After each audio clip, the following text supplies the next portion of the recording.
Welcome to Game Smarter! Hello, and welcome to the show. My name is Kyron Mountain, and here at Game Smarter, we want to make you a better game player, we want to make you a smarter consumer, and of course, a better collector when it comes to games. So we want you to game smarter, not harder, and I'll just throw my mic around.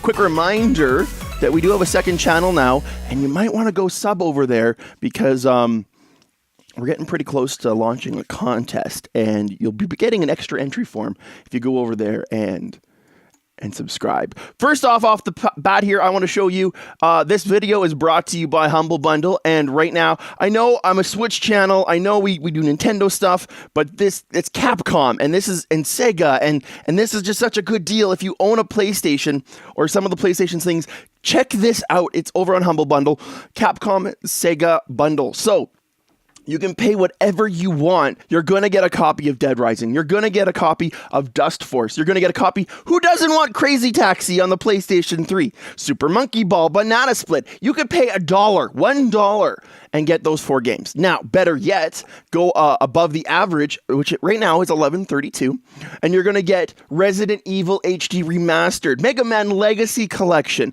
Now, this is the good stuff right here, right? Resident Evil Code Veronica X, Sonic Generations, Binary Domain, and Alien Isolation. Now, if you're willing to go a little bit higher, $15, really, I think $15, you've already got your value for all of these games, but $15 will get you Dead Rising 2 and Valkyrie Chronicles Remastered. Plus, you need to subscribe to the Humble Monthly to receive $2 Humble Wallet credits. The only other thing that I want to make sure that you recognize, there's exclusives for World of Warships. I didn't realize that was part of this bundle. This is what I wanted to talk about. You're going to get 10% off your first month of Humble Monthly if you pick up this patch.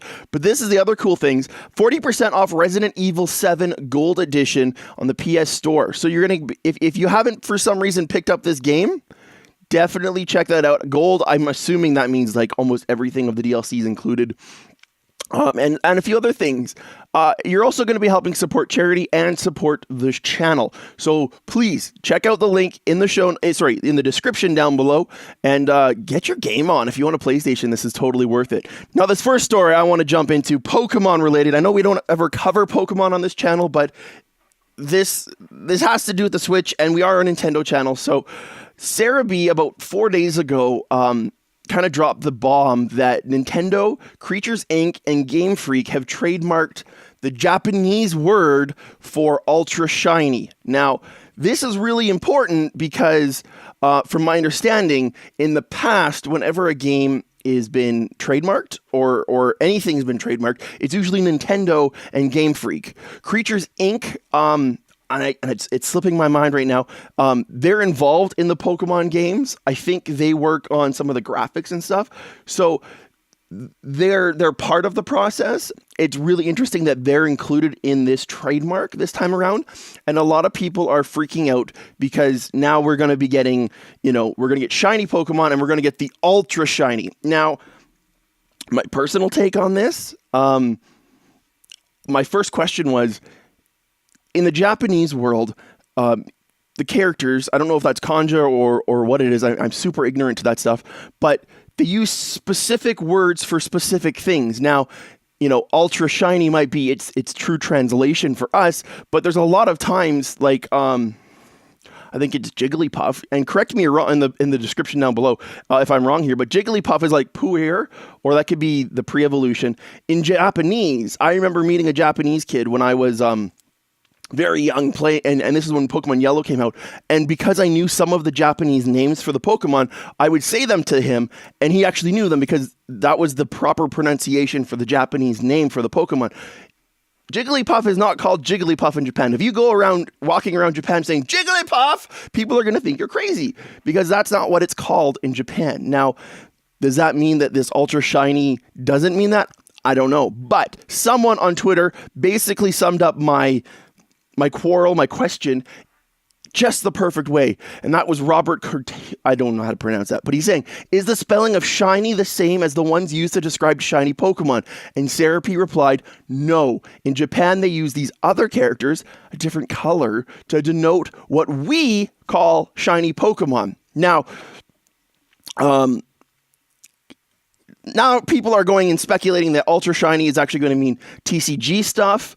From my understanding, Creatures Inc. has never been involved in TCG things. So unless Ultra Shiny is going to be a TCG video game thing, I'm pretty sure Creatures Inc. has only been involved in video games, which gets me thinking, and this is just pure speculation, Ultra Shiny. My question to you is, and I think I'm going to tweet out to Cerebi today and ask them this, Ultra.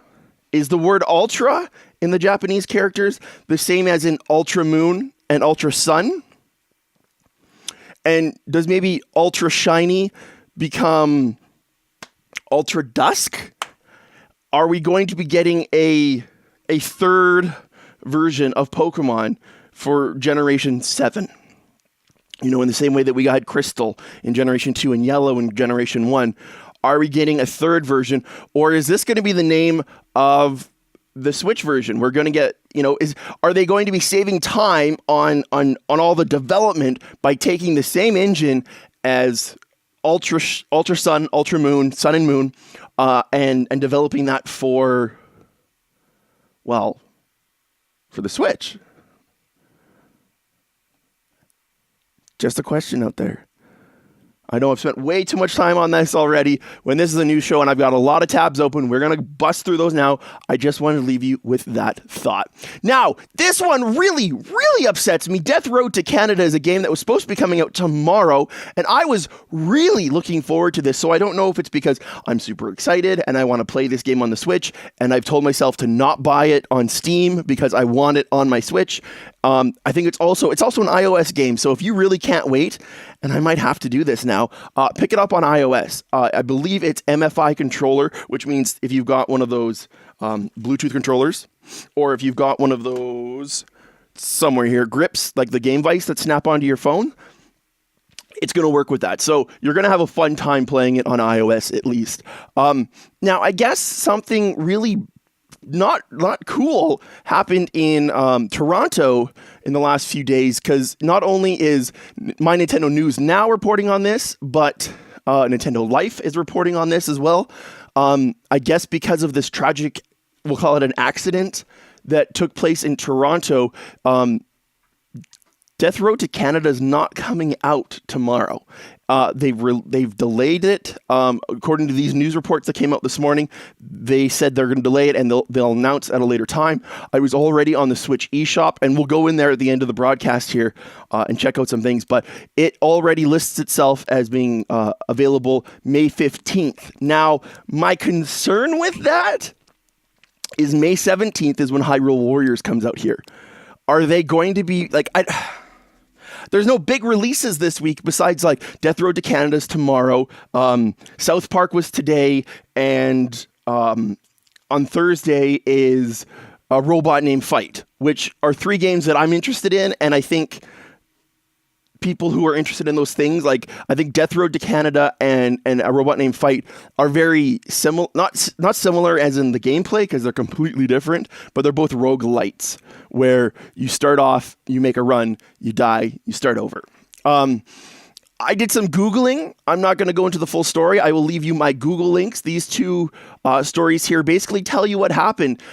There was a gentleman who I don't believe was even Canadian, because I think he went to school somewhere in the States. So maybe he was Canadian, who knows, and maybe he was just back home in Toronto.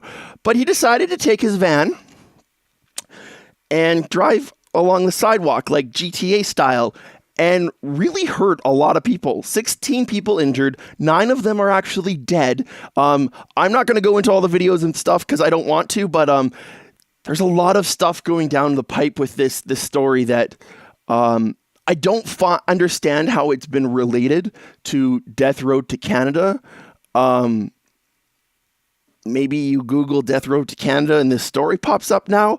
I don't know. As a Canadian myself, this sucks. It happened. But how is it related to a zombie apocalypse game where you're trying to escape to Canada because apparently Canada doesn't have zombies? It's a very interesting story, nonetheless, to know more about, and I really hope the 16 people who are injured are of a full recovery, and I send out my condolences to the 9 families with dead people. It is not cool. Pokemon. This again, we don't normally cover Pokemon, but apparently the 1000th episode of Pokemon airs on Saturday. Yeah, I know. This morning, my son and I, we pulled up the Netflix because guess what? Pokemon X and Y is on Netflix now, and we were watching an Alolan Raichu episode, and he quite enjoyed that. He's 4 years old. He loves that stuff.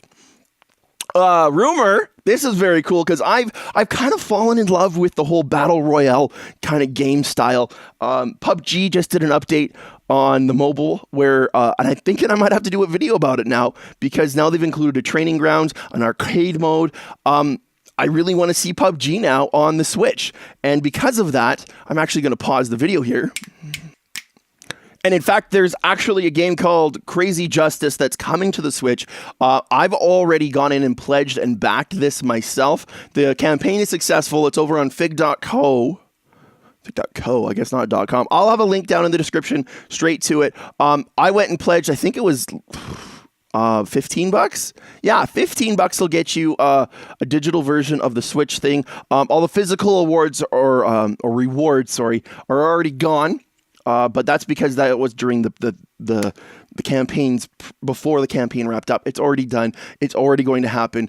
But you can basically use this to pre-order the game for $15 American. The retail price is going to be around $25. I went and pre-ordered 2 copies, one for me, one for the wife, because I'm really excited for this game. I really want some PUBG style or some Fortnite style gaming on my Switch. That said, let's go back to the story that featured all this.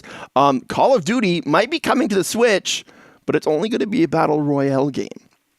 No zombies, no multiplayer, and if you're a fan of Fortnite or PUBG, this is basically what you've been looking for. I'm not a huge Call of Duty guy, but again, if it's got Battle Royale, I might just pick this up if the price is right. This is super interesting. Steven Spielberg, the guy that did, Ready Player One, Jurassic Park, he's kind of a big deal. He has a quote here saying that I played Mario and so on PlayStation. The first time I tried it, I didn't want to take the goggles off. What? So I don't know what this means. Spielberg is not usually the kind of guy to drop bombs like that. But we also know he's totally a geek. Like with Ready Player One, he proved himself during the production of the movie, and I think the movie itself speaks to it. He might be an older gentleman, but I still think he knows that the video games are awesome, and I think he gets it. And with the Mario movie coming out, maybe they wanted to show him something. I don't know, but if in fact Mario is being playable in in VR on the PlayStation, I can only think that's a good thing for Nintendo and PlayStation. Bizarre, but only a good thing. Splatoon 2 version 3.0 and Camp Triggerfish are coming out tomorrow, along with, and not included in this story, 3 new guns. 3, maybe 4. I forget exactly how many. They're kind of just, 4. 4, I remember now. We're getting a new dually set. We're getting a new popper set. We're getting a new sniper. And I forget what the 4th one was. But those are all coming down. In fact, tomorrow is in Japanese. Tonight is when we're going to be getting them. Camp Triggerfish, again, if you don't remember, is from the original Splatoon. This is really interesting. The world's first Nintendo Switch firmware modification tool has been revealed. So this little chip, I guess, slides in on the side of your Switch where your Joy-Con would go, and it's going to let you mod your Switch. And apparently it's really going to open up the door to more homebrew stuff.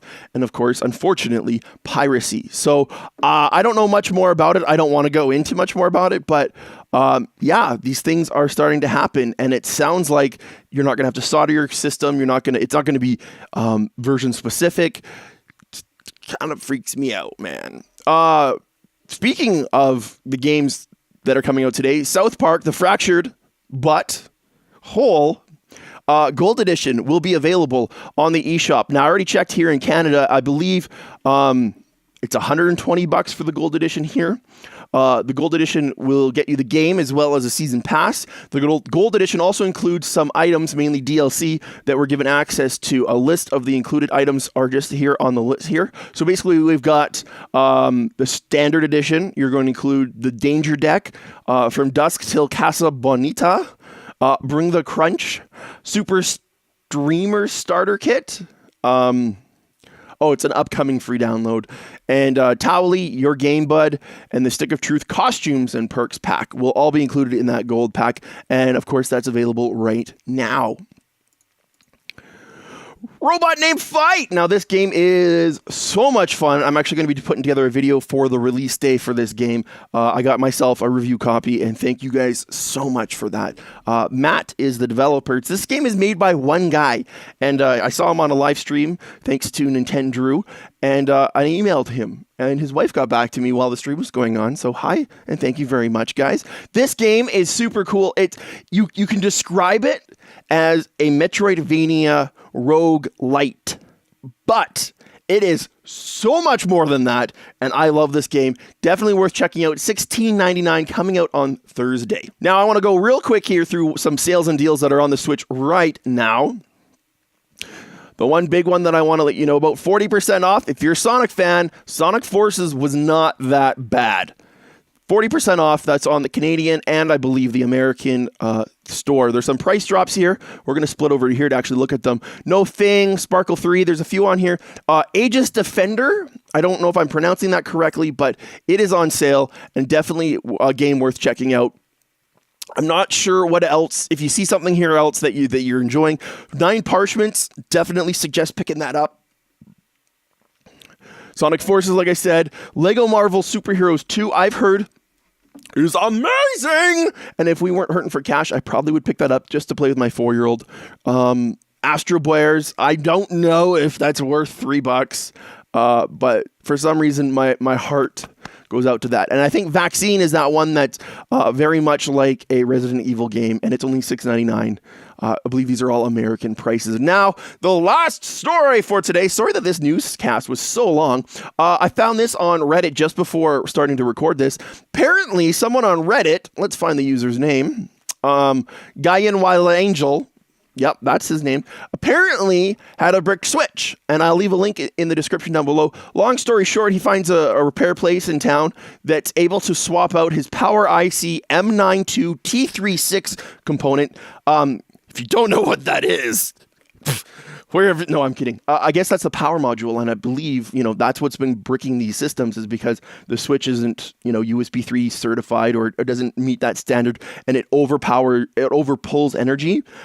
So clearly there's safety features built into the Switch so that, it don't go boom.